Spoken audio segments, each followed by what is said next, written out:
Okay, having calculated our b or the root of the equation, no, ani, of the determinant, and since nakuha na si b, nakuha na to si natural frequencies and period, we can now proceed with the determination of the mode shape factors. So we are now on the step 4. Diba kanumdum earlier we calculated, no, we have looked for this one. Karon, murag mo siya gingani but with added phi or mode shape vector. This is the sum of the difference of the stiffness matrix and the omega squared and times the mass matrix. Now, if you remember, na siya minus b, minus 0.5b, and minus 0.25b. And since we have 3b, b1, b2, and b3, ato ning gamiton si b1, b2, and b3 sa ato ang equation. Dili ato ni siyang i-substitute. So, for the first one, for the mode shape 1, diba? So, ato lang na i-substitute si b1 dira. Si b1 o si b1. This is our mode shape 1. So, we just substituted 1115.218328 there. And this is our stiffness matrix minus omega squared, that's the mass matrix, for the mode shape 1. This is for the mode shape 2. So, ato lang pong i-substitute kung pila si B2 for the mode shape 2.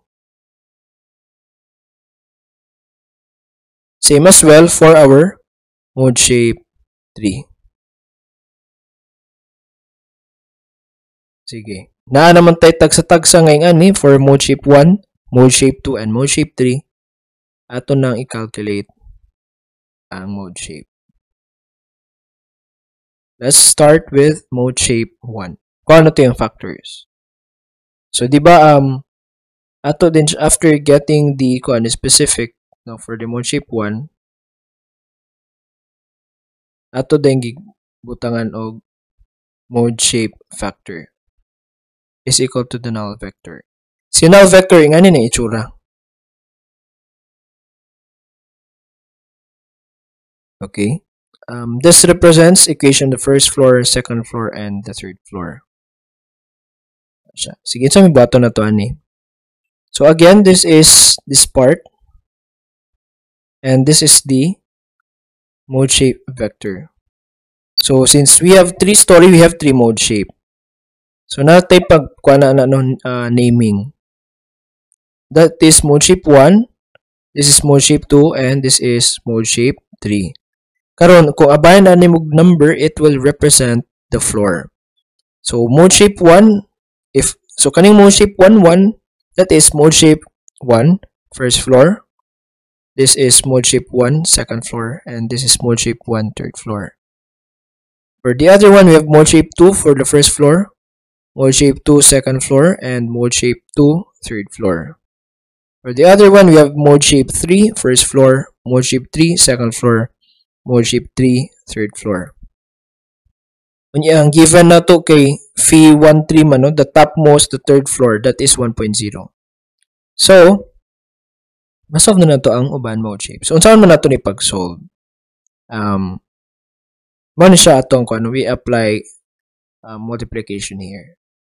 Row times the column. Pero kinsa man nga row atong gamiton. Gamiton na to ang row with the least number of unknowns. So, kung sa first row atong gamiton, so, kani siya i-multiply kang phi 1,1. Sa second, it will be multiplied with that 1. And si 0 will be multiplied with 1.0. But in 0, that is useless. Kung first row itong gamiton, natin 2 ka unknowns. Useless. Kuti kayo.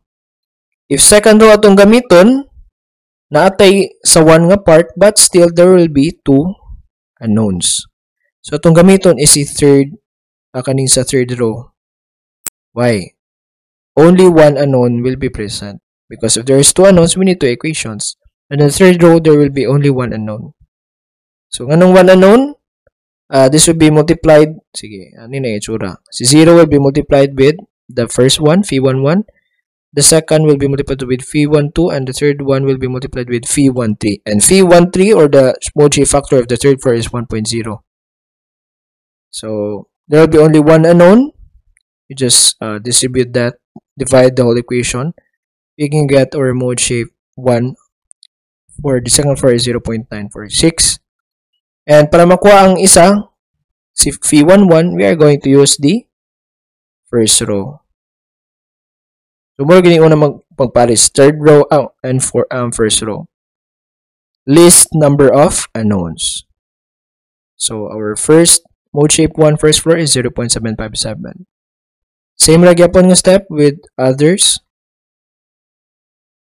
Actually, this is again from the third row. Wala na ako gi-elaborate na because I've already explained that to you. And then this part will be the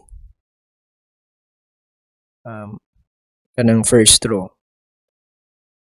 And then we have our mode shape 2 for the first floor at negative 0.658. So ano na negative? Again, this is mode shape vector. Vector has direction. That's why we have positive and we have negative. And for the third mode shape, same ra gyapon. Third row. Our mode shape 3 for the second floor is negative 0.694. And this one is from the first row.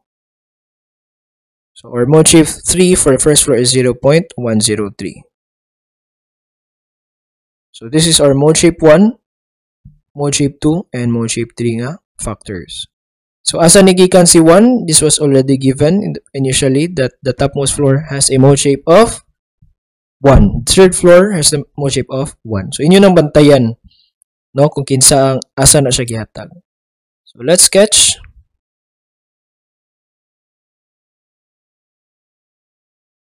So for the mode shape 2 and for the mode shape 3. Sige. Let's say, ingon niya si topmost floor is 1. So let's say positive man to the right. And then for the mode shape 1, yung second floor is 0.946. So doon sa 1. And sa first floor is 0.757. So let's say that one. So this is the mode shape of the first mode shape. 0.757, 0.946, 1.0. How for this one? Third floor, 1.0. And then for the second floor is 0.524. So katunga. And then you have a negative 0.658. So this is on the other side. You just connect the elastic curve. That is the mode shape 2. And lastly, to the left down, negative 0.694 and 0.1.